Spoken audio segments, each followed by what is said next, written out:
It's the Morning Marketing Machine, here to grow your e-commerce business with proven marketing strategies and tactics, so you can run your business with machine-like precision.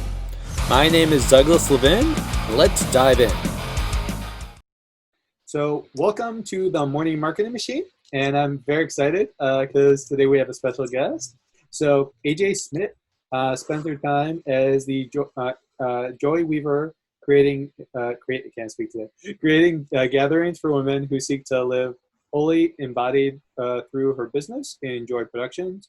She uses events such as red tents, retreats, soul art workshops, and creative soul conversations to weave curiosity and creativity into people's lives and business.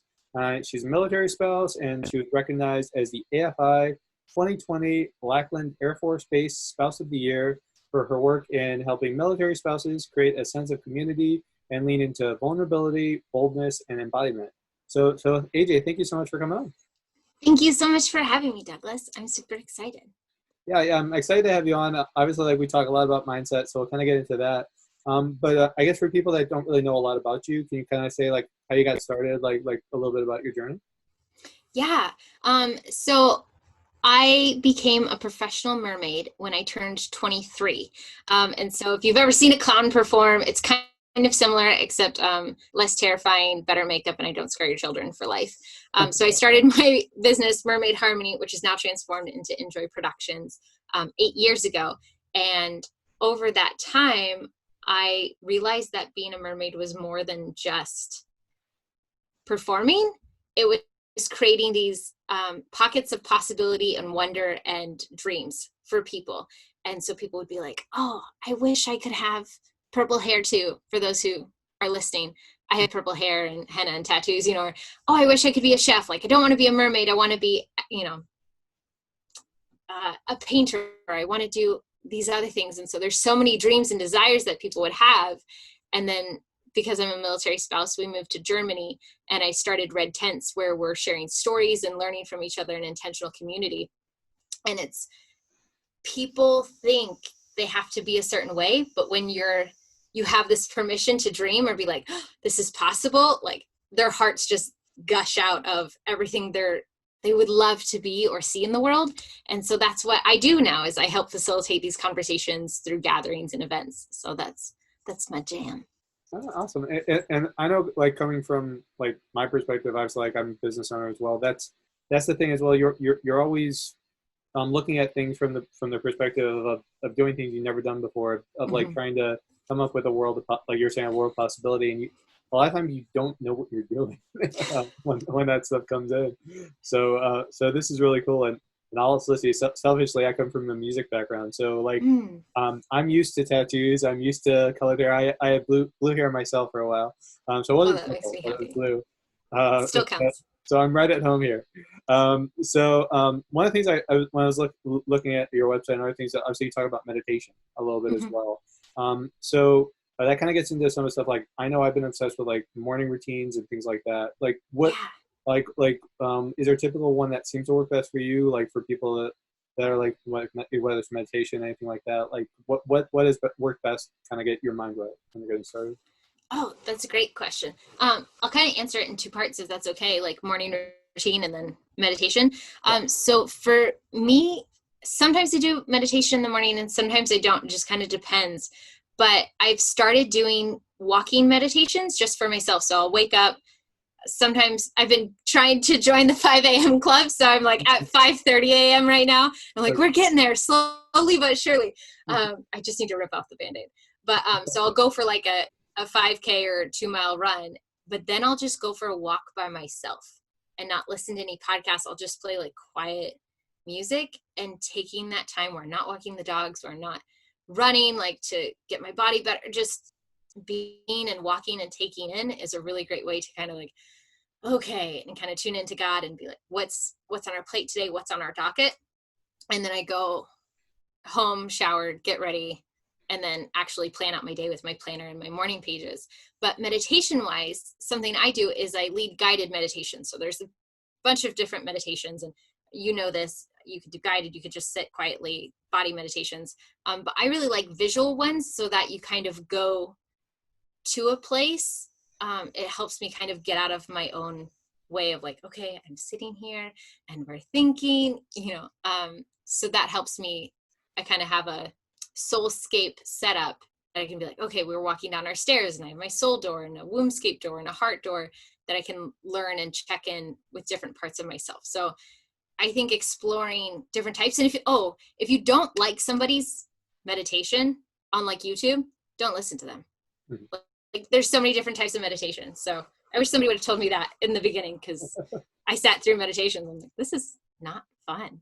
So how did you come across when you're talking in terms of like the visual aspect of it? Like, how did you come across that? And like, how did you incorporate that into your like routine? Like, was it like, because everyone seems to start off a different way when they're kind of doing things. Like how did that work for you?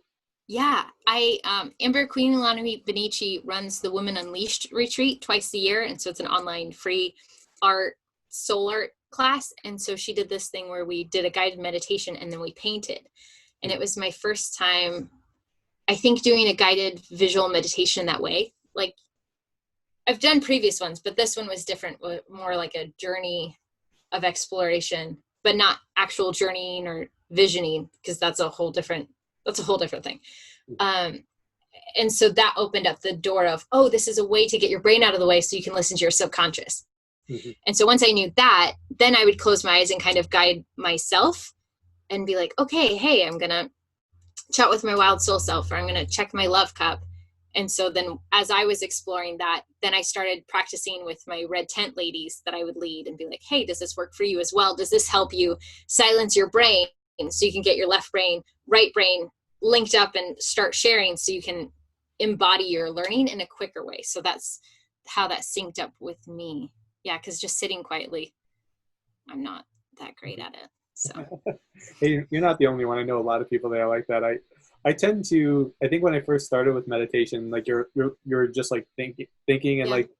like I know for me it was like you're always having these thoughts in your head and you're like, all right, how long has it been, or whatever, you're trying to like stay in place.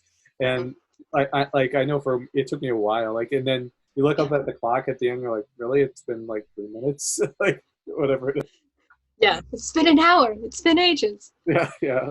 But what you're talking about a little bit ago when you were saying that kind of brings up another point that I wanted to ask you your thoughts on too, is like you talked about like kind of like getting out of your head a little bit when you're bringing that up. So like that's something I know a lot of people deal with as well. Like what steps have worked for you in terms of, like, honestly, it's something I've been struggling with this week for me. Like you're like we always have something going on. We overthink things. We let things get to us that honestly we don't need to, but like it happens. So like what helps you in those situations?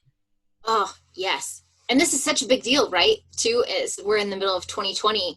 It's just constant whirlwind. And then we're like, okay, maybe August will be better. And then August waltzes in like Uncle Eddie from Christmas Vacation. We're like, or maybe not.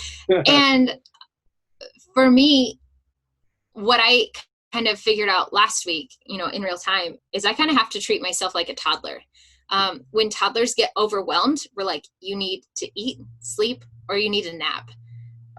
Which I guess nap and sleep is the same thing. There's an adult version of this, where it's like you either need Jesus, a nap, a hot bath, food, or an orgasm, or wine. Like one of those 5 things will help the situation. But I also have to remember that like the whole world is happening. But when I get quiet and be like, okay, what's mine to take on? Like I can't fix the world, but what is my part to play in this? Like what's one thing I can do today to make my life better, to make somebody's life around me better? What am I here to give into the world? And when I focus on that, it comes down to, are you loving people well? Are you nourishing the earth around you? Are you, pouring into your cup so that you can be overflowing and you're not kind of chopping down your own tree in service of everybody else? And when I come back to that, it's kind of like, okay, did you do the best you can do? I'm sure trying. That helps me kind of not get as overwhelmed and like, what is the next right thing I need to do? And let's do that. And giving myself as much grace as I'm giving other people. Because we can like string ourselves up by the feet, right? Of like, I can't believe you didn't do that. And like, da-da-da-da. But that's just our inner critic. That's not our actual inner voice. But we're not trained to negotiate or see the difference between that. And so we take on perfectionism as this like mantle of greatness or like a badge of busyness. And that's just exhausting you. Like, that's not a way to live your life, babes. Like, stop that. Mm. Yeah. That's awesome. And that kind of leads to another point too.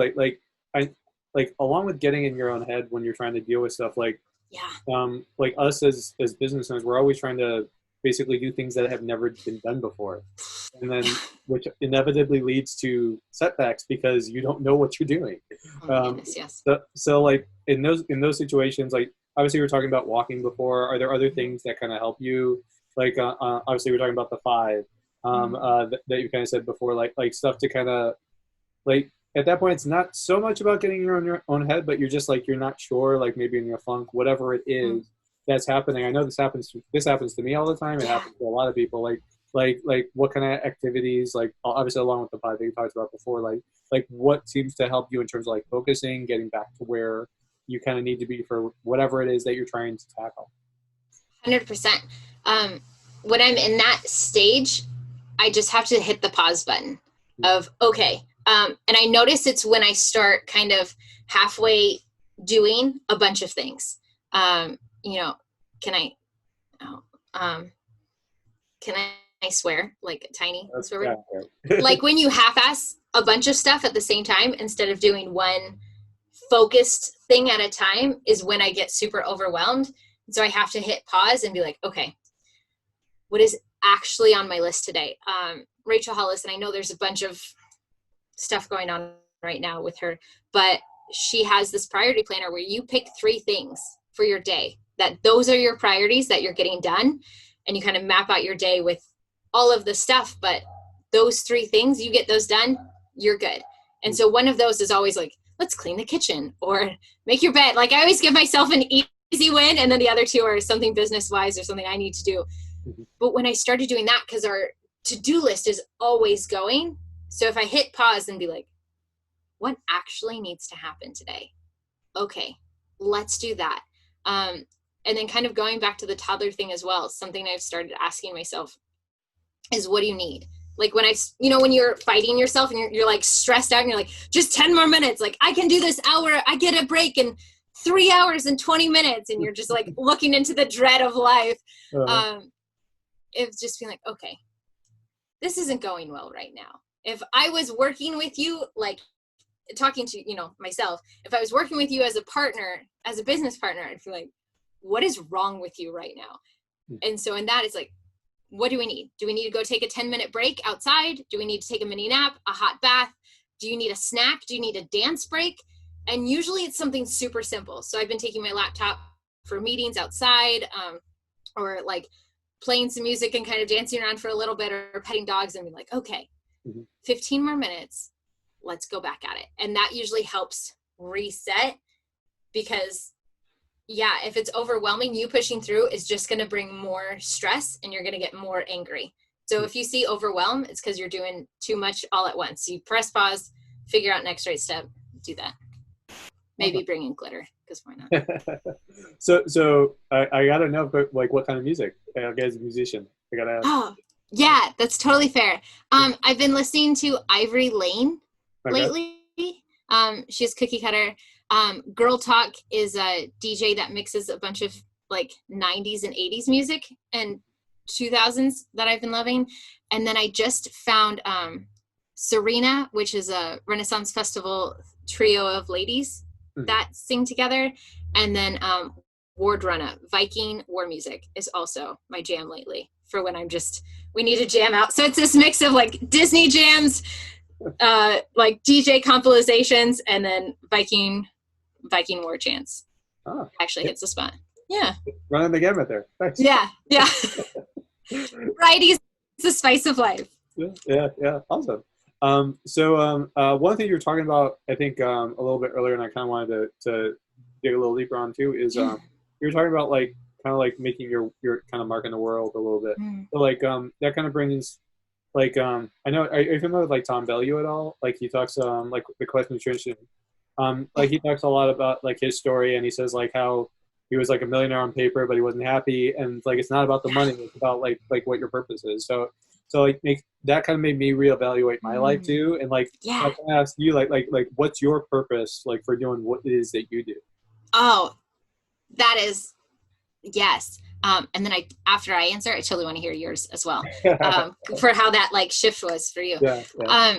For me, I call this like singing your soul song. So I believe that when you're born, like God plans like your soul song in you, like the thing that makes you come alive. Like when you do this, your whole body vibrates. And I think we get our wires crossed sometimes when we think that this has to align with your job, right? Like we need people in a variety of jobs. So like if like your soul song, your calling, your purpose can be just to like love the people around you really well, like help them feel seen. It could be changing the way people look at food or music. Like it can totally also overlap with your job, but if it doesn't, that doesn't make you any less. So I think as entrepreneurs, I think we put a lot of pressure on ourselves to only let our calling show up in the work that we do and not in our whole lives, if that makes sense. Mhm. So for me, mine is to help people ignite wonder, joy, and possibilities into their lives. That's what I feel I'm here for, is to kind of open that door and kind of give permission slips for, hey, like you're made on purpose. You're not a mistake. And our world, you know, as much as craziness is happening, it's still full of goodness and there's still so much to discover. And like when you show up fully, you're giving permission for other people to do the same. And so helping people figure out tools on how to do that, to ask for what they need, to set boundaries, to be vulnerable, because then that makes ripple effects. So that's my jam. That's why I'm here, is to help people navigate what showing up fully to love well and with joy looks like in the skin that they're in. Yeah. So, but yeah, how about you? Like, what was your kind of shift moment? Was it listening to him, and then what did you shift because of that? Yeah, that was definitely one of them for me. I think, and honestly, even after that, it's like a lot of business owners, though, you go through things and it's still, you have this thought in your head, but then you just go back to what it was. Like, like, it took me a while, like, honestly, until I read 12-Week Year. Mm, And that, like, I kind of took that thing, like, I was still kind of like doing that whole grind thing of like, oh yeah, I got to work. Everything's about working in business. And I realized when I read 12-Week Year, like even though I'd seen Tom Bellew and everything he yeah. talked about, I was still kind of doing it backwards in my estimation, where like Mm, my personal life was feeding the business and it wasn't the other way yeah. around. Yeah. So like that was the big shift for me. Now I know like my purpose at this point is to be there for my family above all. Mm, Like what I can I do for them, and then yeah. on the business side, it's been for a while. Like how can I help people? Like how can I help like I'm in e-commerce, so it's how can I help e-commerce sellers so that they can not be a stress, so that they can make their mark on their business and their life, that kind of thing. So I say like that when it comes to me, that's my purpose. Yeah. Yeah. Oh, and helping people find those pathways too in e-commerce, Mhm. because there's so much different information out there that finding clear what to do, how to do it. I mean, you're opening up doorways to freedom, financial freedom for people to share their products and not be scammed. And that's a really big deal, because then they have financial freedom and they pass that on. Like, I'm here for this. Cool. Yeah, Good work. yeah. I can't remember who it was talking about. They talked about their idea of like your mess becomes your mission or something like Mm, that. Where yeah. like I kind of dealt, like, I think that's where mine came from, was like obviously like as an e-commerce and Amazon seller, you deal with that crazy mess and then Yeah. you figure out a way past it. So then you're like, oh, well, I'm going to help other people so they don't have to deal with that. Yes, I think that's very true. That's why I started Red Tents, at least, is because I was going to get a hysterectomy when I was 27, because my Oh, birth control like was trying to take me out, like many women. And I was like, what is happening? And then I found out about Red Tents and started telling other people, and I was like, did you know this about birth control? Did you know? And they're like, oh yeah, this happened to me. And da da da da da. And it's like, nobody's talking about this. Nobody has the information they need. Y'all, let's get together. Let's sing some songs and talk about womanhood, you know? So just, yeah, you build what you need if you can't find it, 100%. And then helps those who come after you so they don't have to go what you went through. yeah, definitely. So one of the things I also wanted to ask you was, as we're kind of like obviously we're going to be talking a lot about mindset here, but Yeah. what's something about you that people may not know? I used to be able to ride a unicycle, Yeah. not as much anymore, but I could for a solid year in high school, and then I stopped. But my dad rode unicycles and built them and stuff, so I was never not circus level at all. But I was in a little show and got to ride a unicycle, which is pretty cool. Just a random fact. I feel like all the other stuff is also pretty cool, but this is you don't know. How does one learn how to ride a unicycle anyway? You have a dad who teaches you and is super patient. I honestly don't know how one would go about learning how to ride a unicycle themselves. Mm-hmm. Watching YouTube tutorials, maybe. People make it look so easy, but it's not. Awesome. Yeah, I did not know that. All right. Now I've got a picture of you in my head on the unicycle. Yeah. Yeah. So obviously you're talking about red tent. You're talking about a lot of stuff earlier. So like, what would you say is like one of your proudest moments? Oh,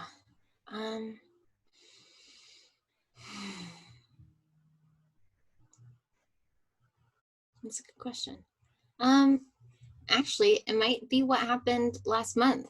I am currently writing a book, or I finished the first draft for a red tent book.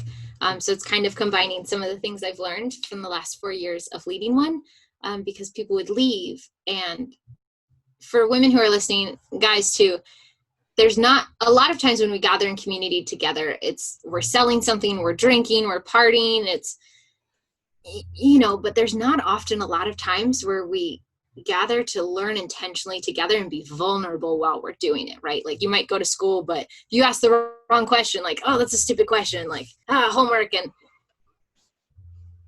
And so Red Tent creates a special place where we are vulnerable and we're sharing our stories and we're more alike than we are separate. And we're creating this village and community. But then when people would move away, because military spouse life and just regular human life as well, people don't have that and don't know how to build it either when they leave. And so I made a book that kind of writes down everything you need to know and how to lead red tents, and has scripts and dives into 13 different themes because each tent has a different theme. And so vulnerability and boundaries, and here's why these things are important in life, and giving you the tools to do it. And so I pitched it to an agent. It's out to publishers with my book proposal and all of that. So I think that's what I'm most proud of at the moment, is working to create something that can help other people make their own communities to thrive in, and give them the tools to do so. Because we all want the things, we just don't know how to do it, right? Like that's the crux of something that comes down, is like, I don't know where to even start. Well, here you go. Yeah. And that's what you're talking about with vulnerability. And it's something that I can't remember the book at this point, but they talk about like the idea of vulnerability, and like we're pretty much taught as a society not to be vulnerable. Especially I know like men, like I can't remember the name of the book. It's really killing me that I can't remember, but it was one I read. Brene Brown. What? Brene Brown. Yes. Yeah, she's the queen. And obviously she talks in that book about the idea that like men obviously are basically taught like you cannot be vulnerable. Women say you should, but you should not be. And like obviously same like I'm talking about vulnerability from women's perspective as well. And like how like what would you give in terms of advice? Because obviously it's a subject that could be talked about for hours and hours, but it's something that's usually frowned upon in society in terms of like oh, you can't be vulnerable, you can't do anything like that. But it ultimately can lead to a much happier life, a much more content life. Like for that kind of thing, like what would any advice you would give to people, like in terms of like how you start with something along those lines when we're basically taught not to be? Yeah. Oh, that's so good. And then after this, just in case I forget, I'd love to hear your thoughts on, like, as you've been pursuing mindset shifts and things, on how vulnerability and emotional healthy processing has worked into that for you. So yes, I mean, first, reading books. Brene Brown has written a bunch of things that have completely changed the way I look at things, because we don't know any better until we know better, right? And think of all of your favorite moments of connection. All of those moments when you felt safe and seen and heard. all of that is rooted in vulnerability, where you allowed yourself to let your guard down. And I think because we're raised with competition, and yeah, 100% I agree, this is way worse with guys, because guys aren't allowed to be sad and girls aren't allowed to be angry. And it creates this like this false feminine, this false masculine of energy of like, you have to be super tough and you have to be super like perfect. And it just tears everybody down, and everybody's exhausted at the end of the night because nobody feels free to be fully themselves. But I think it comes down to language, honestly, a lot of it. And I think the generations that came before us didn't have this language, right? Like the Depression era and the boomers, everybody wasn't taught how to ask for what they need, or how to express, whoa, that really hurt me. I don't hate you, but this hurt, can we chat this out? Okay, hey, it would feel very supportive if you could take out the trash before my meeting so I don't have to worry about it. Hey, it would feel very supportive if we could move this meeting on Saturday to Monday because of XYZ. One of my favorite things is kind of like a levels conversation. Like if you want a quick, easy tool to use, it's like levels 1 through 5. And so 1 is like easy breezy conversation level, like we're chatting, right? Level 5 is like divorce, death, things like that. And level 3 is, hey, we need to have a really vulnerable conversation. Like, hey, should we go on a family vacation during Corona? And what does this look like? And it freaks me out. Where you don't want somebody to make jokes, because when we're vulnerable, it's kind of like we're putting our heart on the table and we want other people to meet us with the same. But what happens when people make jokes or make like lighthearted because they're nervous, right? They have their walls up. It kind of attacks us, and we have heart wounds of memories of lies that we've believed in the past, and it hits us, and then we shield up, right? We get defensive because we're like, oh, they're attacking us. But it's really just two humans humaning. There's this whole idea of like hurt people, but really it's just human people being humans. But if you can approach somebody that you're having a conversation with, or need to have a hard conversation, if you want to start the process of vulnerability and don't know where to start, levels is a great one. Being like, hey, I want to have a level 3 conversation. Do you have 30 minutes? Because sometimes we get hurt and feel like nobody wants to hear from us, or nobody wants to have the hard conversations, because you're like hijacking people in the middle of while they're reading a book or like playing a video game, and you're like, by the way, let's talk about this thing that you said the other day that hurt my feelings. And they're like in the middle of like World of Warcraft or something. This is not a great, let me finish, hold on. And then letting people know what it is you want to talk about too.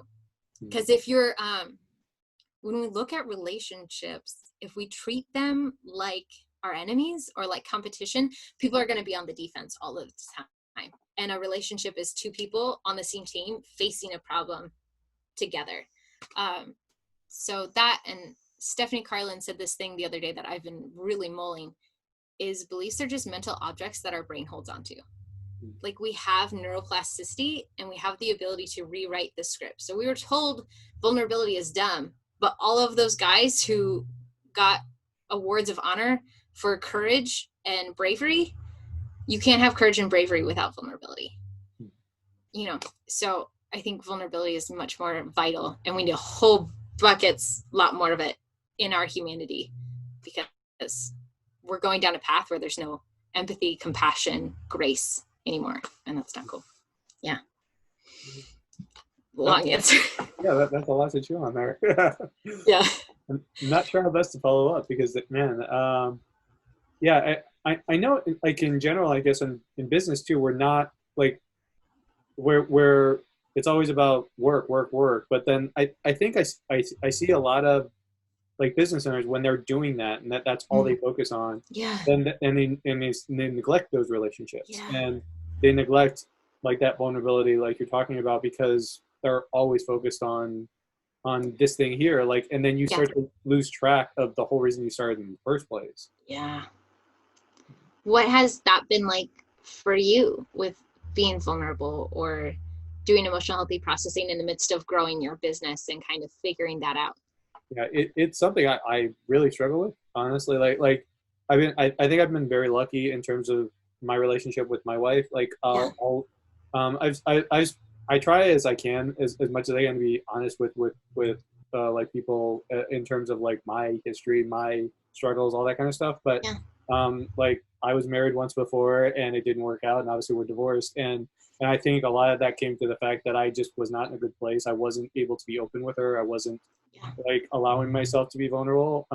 Even obviously like with my wife now, there's times like you're having a bad day or whatever it is. And it is that struggle like where like sometimes it's like you don't mean it to be, but you sometimes transfer whatever it is that's that baggage from that Yeah. day into like an offhanded comment or whatever it is Yeah.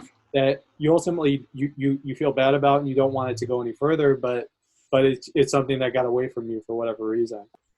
So yeah, it's something I still struggle with. I think I'm assuming a lot of people do. Yeah. But I think in general though, I do feel a lot better since like that mind shift has happened for me where like acknowledging where I am and where I want to be and obviously we talked about purpose like Yeah. ultimately why I'm trying to do this. Hmm. That has helped me a lot. I think. Yeah.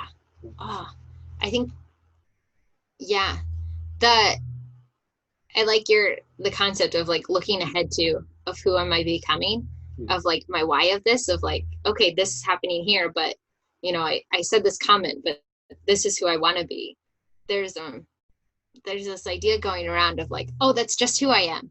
Like I'm just a sarcastic person, or I'm just like that's just my sense of humor. And it's so blase of the way that we can wound other people. Mhm. And so I think when we can be really honest about, oh, I said a comment that hurt my wife, or I said this, and like that was, I manipulated my friend, or I did XYZ, when we can be honest of like, hey, I'm not a manipulator, but I did this thing out of habit, out of something, then we can like fix it, right? But if we just like sweep things under the rug and we act like it's all okay and it's not, then we can redeem those relationships and help them heal and be whole. But when, yeah, I like we can constantly keep learning and growing and doing better in our relationships and keep growing language to use, right? Of like, hey, I'm having a really bad day. I just need to vent for 5 minutes. This isn't about you, but can you hold space for me to just word vomit so it's not in my head so I can be focused the rest of the night? Like when we have, it helps other people know what's going in our head, right? Because we assume everybody else is mind readers for us, but we're not mind readers for everybody else, or vice versa, right? Like, Right. and so assuming what other people's their intentions, but we want them to assume the best of us, but we don't actually speak what's going on, everybody's in the dark. So the more that we actually talk about our inner monologues too, I think it gives other people the possibility to meet us where we are when we have those bad days. Or like, I mean, my whole last week, it was, I bought a ticket for the Hot Mess Express. And I was like, I don't know what's happening, but I messaged my friends. I'm like, please give me grace this week. Please remind me of things that are going on. So yeah, I think we need more guys that are growing and learning. So thank you for doing that work. You're welcome. I know one of the things that I've tried to do, honestly, like we were talking a little bit about like the shift and 12-week year was, Yes. um, like I know that I will get too deeply engrossed in work. And especially if Mm. I'm trying to do like right now, I'm trying to work in my 12-week year. So Yeah. it's like a big like push in trying to go through. And when you're doing that, you can lose sight of the whole reason why. So like one of the things that I've tried to implement is every day, like like at one point, like my wife is doing other stuff, and I know that usually she comes out and she does something at a certain time. So like I know 15 minutes, half hour, however long it's going to be, I'm done with work. Like that's it. Yeah. And I'm going to try as much as possible, like to basically get away from the business at that point. Like Yep. I'm still like I'm on my laptop every day, all day. So like it's always like, all right, I'm putting away my laptop for Yep. a little bit of time and try and talk to her. Like obviously sometimes it's still about the business here and there, but trying like still making an effort of like, all right, there's a reason why I'm doing this, and you're a big part of that. So Yeah. to connect with you and like try and remember and get that relationship to keep going, that kind of a thing. Mm. I like whether it's obviously like I don't know for sure if it's something she loves or anything like that, but selfishly I know it makes me feel better, and Yeah. then it's also that like I feel like there's at least a little bit of a connection in terms of like it's not always about work. It's not always me stuck on my laptop working 15 hours a day or whatever. Yeah. Because that's not, I mean, we hear about the people who like, like Steve Jobs, or it's like laser focus, business, go, go, go. But like, that's also not a sustainable life either. Like now he has more space and things, but I mean, that kind of took over for a long time. And so being honest too about the life that you want to live. And like for me lately, I've been struggling in real time with this idea, this concept of an entrepreneur that works like 8-hour, 15-hour days. And like, Right. I don't want that. Like I cannot be in front of like I would just melt. And so I've been installing something new, which maybe feels on the opposite end of you actually, maybe we're kind of meeting in the middle, where I, instead of kind of like halfway doing things throughout the day of like, oh, I need to make some content, I need to send this newsletter, blah. I have an hour each day to work on my business, 1 hour, and then I'm done. I can go play, I can do other things, like I can go read a book, learn, paint, whatever. But like that 1 hour is dedicated, everything else is off work. And I've been more like focused and productive in that 1 hour than I was when I was like, had my whole day to be like, oh, and I'll do this later and I'll do this then. Mm-hmm. And so something I teach about is like, if we think of ourselves kind of like a tree, and then our branches are like our marriage or our work or our business or our kids or these different things, or our what do you call that when you volunteering things, like we'll chop down the actual tree in service of the branches. But really what you need to be doing is like watering the roots. You need to be like putting fertilizer down there. You need to like make sure there's like bushes and undergrowth and cover crops and things so that your tree can thrive. Because if your tree is like desiccating because you don't feed it, because you don't water it, because you don't nurture it, then you're not going to have a tree. Like the branches are all going to die, but you're going to chop down the tree and burn it all down to the ground in service of the branches. And there's going to be no tree. There's going to be dead branches on the ground, and there's just going to be charred roots. And I think we don't often think enough about how we're tapping into the well. Like, how are you refueling? Not just to like serve, because like, yes, that's good, but also just to live, right? Like if we're constantly like, my purpose is to give, do, when do you get to just be? When do you get to enjoy? And we have to like, there's this like comparative suffering, or like to have joy, you also have to like, I'm having fun, but don't worry, last week was really terrible, like, or I had a horrible childhood, but now I'm great. And it's like, you can also just be great. Like, you don't have to hold your trauma as a weighing tool to enjoy and to be and to allow yourself to relax. And I think we have to there's this old remnant from like Catholic 1500s, I feel, of like, pay your penance to like be in the presence of God and to like chill. And it's unfortunate, because we shouldn't, if there's anything we limit ourselves on, joy should not be one of them. But yeah. And honestly, like, as you're saying too, it's the whole thing, I guess, about like, when you talk about it from like the business perspective of like, oh yeah, I'm a business owner and I'm working, like, obviously I was talking, it's like, say I'm working 15 hours. Yeah. I like, there's no right way or wrong way to do this. It's like, if you work 1 hour and you're productive and you're focused and you're able to get things done, then that works. I mean, you don't have to do it like cookie cutter of oh, because I'm doing this, it's got to be this way. Yeah. And when you're talking, like, obviously, like, about the joy as well, like, I think Brene Brown, or was talking, I think, some about that too, right? In terms of how probably I can't, like, in one of her books, he was saying about the idea of vulnerability, and you were saying that like you let yourself be in this place. I can't remember the line she was saying in the book, but it was something like I think you gave an example of a woman watching over her kid in like a crib or something, and like so proud or something like that, or like amazing, and like, and then her mind goes to this bad place immediately, like, oh, she could die, she could do whatever. Yeah. And your brain always goes to that place instead of just letting yourself be like you're saying, like happy, just kind of work on it. That also gets to like the idea of like why are we, like we were saying, why are we doing it? Like I know for me personally, like everyone talks about the idea of, oh, well, when I'm retired, I'm gonna enjoy life or whatever, like that. But you could die. Yeah, like that's where what you're saying too, like you're going to work 15, 16, 20-hour days for the next, what, 20, 30 years. And then, oh yeah, once I'm 70, once I'm 80, Oh, then I can enjoy life. I mean, I, I'm personally not a fan of that. yeah.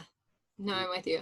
And I'm with you too, that there's totally times that you do have to work Yeah. those long hours or you do have to do something. And like, for people listening, your business might be in totally different stages than even Douglas and me. Like, I've been putting in some systems where now I'm like, okay, like, hey, I can have a little more space and grace. And like, space and grace is what I'm looking for in my business, not like growing exponentially. But if you're in a place of like, hey, we're launching huge products on Amazon, or depending on what you're doing, if you're a CEO of a warehouse, your hours might be different.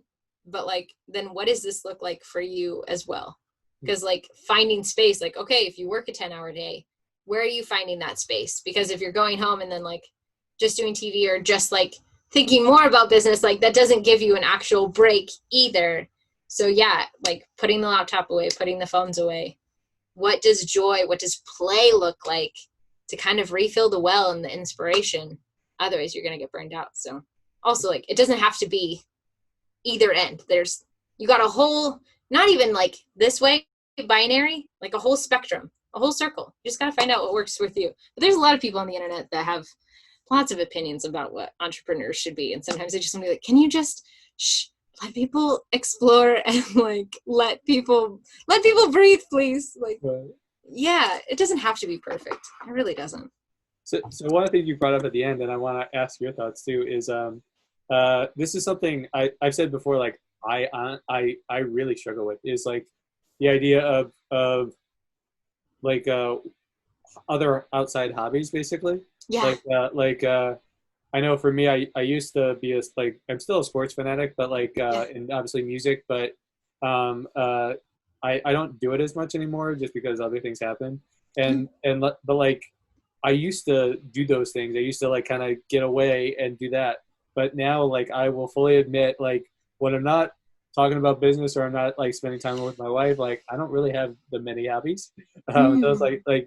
like what works for you and like what kind of hobbies seem to work like when you're just trying to completely take time away, like, all right, yeah, I'm working on business, but not now. Like I Yeah. want something that's going to be fun, that's going to be enjoyable. Like how do you discover things like that? It sounds like such a, I guess, stupid question sometimes, but like when you're in business, like you forget about everything else. 100%. Yeah. Yeah. No, that's a really good question. And people aren't willing to ask it either. So just props for asking. Um, we, when we're kids, we allow ourselves to play and just explore for the fun of it. And then we're told at some point that art has to be, people have to pay for it to make it worthwhile, or you have to produce something in your hobbies, or like in the entrepreneur world, if you have a hobby, then you can make money from it, and then it become a business. That's my trap. That's what I get sucked into, is like, oh, I made this for me. Would you like this too? Would you like, everybody, I made this for you. Like I struggle for just like me things. One thing that helped me a lot is The Artist Way, and it's by Julia Cameron, and it's a 12-week journey. So after your 12 weeks of work, you can have 12 weeks of like art and play. But this is what like the whole thing's about, is about putting play into your life and exploring what does make you happy. And she does this thing called artist dates that you can do right now, if as you like, and it's an hour or however long of time that you want, that's just for you. And you're asking your inner child, who's not pleasing anybody else, what would we like to do? Do we want to write a letter to somebody and put stickers on it? Cool. Let's do that. Do we want to go get dipping dots and put our feet in the water at the beach? Great. Let's go do that. Let's go fly a kite. Like, why not? Some of those, like, oh, it'd be cool if I got some chalk and I just like played on the sidewalk for a little bit. Like these kind of light things that we don't allow ourselves to do anymore. So for me, if somebody doesn't want to get the book and explore that, check out Artist Dates, because online has a lot of different ideas. But also listen to your nudge, that little like, oh, wouldn't this be fun? Or like, oh, wouldn't it be neat? Like that nudge is like you whispering to yourself of like, hey, like this would be cool. Like, hey, maybe we can find a neat recipe and we can put on some jazz music and try out a new recipe and cook. I grew tomatoes in a garden this summer. And so my thing this summer was, we are going to try and learn to make our best salsa recipe. We got like halfway there. We got a while to go. But like that was my play this summer. And now I'm making these kind of journals and I'm going to sell them. But it started because I was like, I just want a journal where I paint all the pages and then I can use it to explore. So I have that, and then somebody mentioned it. So now I'm doing that. So maybe that's a bad example. But it started because I was like, you know what would be fun? This.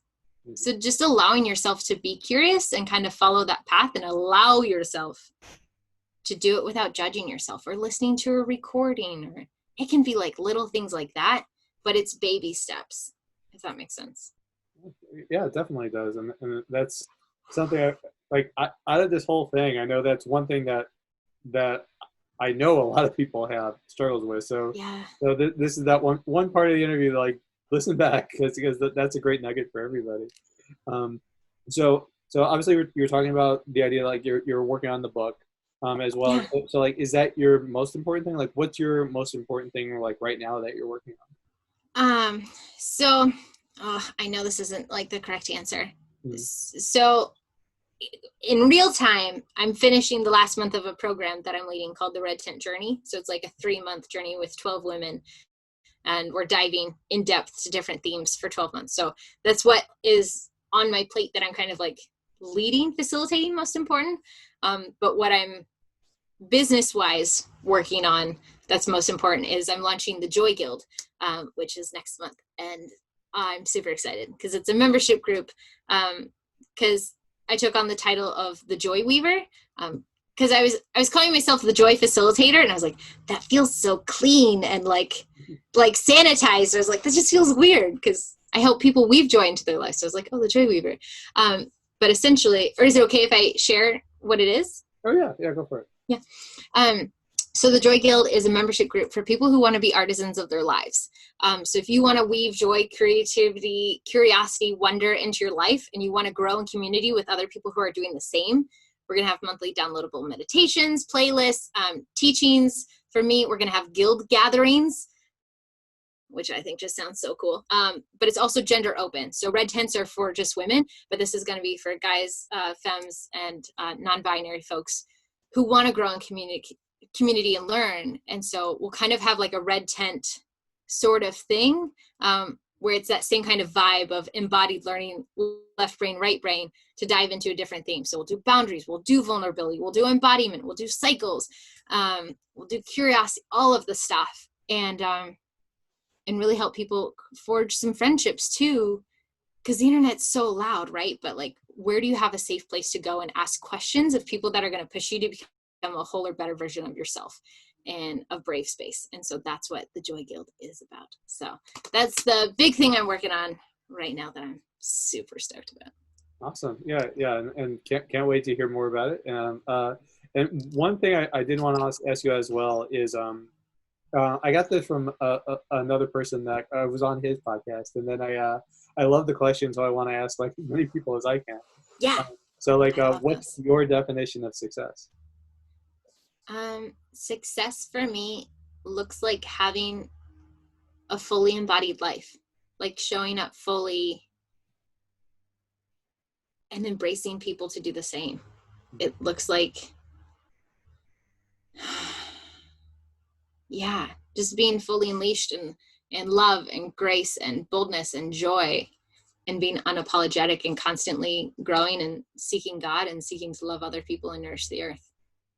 And so business comes along with that because it serves it. But me, that's what, and it looks different for every person, but that's what success looks like for me. Can I ask you a question? Yes, go for it. What's bringing you joy lately? Oh, okay. Honestly, I since I started the 12-week year, Yeah. one of the things that we've been doing is, because I like I said, I had it backwards.